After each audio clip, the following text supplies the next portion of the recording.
Now, Heartland Sports with Luke Randall. The Bloomfield Christmas Tournament returns in just a couple of days. Let's take some time now to review last year's tournament and preview this year's one. If you wanted chaos, last year's championship provided just that. Second one is no good. Dexter with a chance. Sepulveda with the basketball. Cross court, out to Temples for three and the tie. It's tied up. We're going to overtime. Tucker Temples.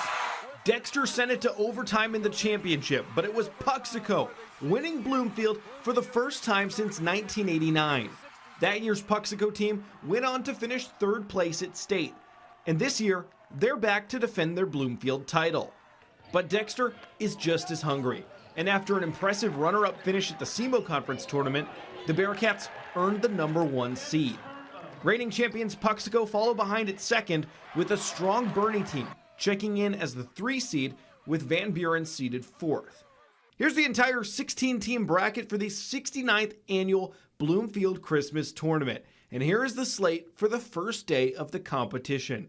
Games open at Bloomfield High School 10 a.m. Friday with Dexter facing Hockham in the first game, and it continues all the way Friday into the night, the final game for day 1, Twin Rivers versus Portageville. The tournament continues the rest of the way with the championship game set for December 30th.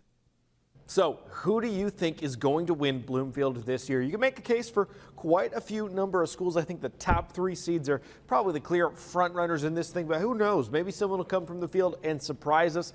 An early Merry Christmas from all of us at Heartland Sports. And hey, one more thing.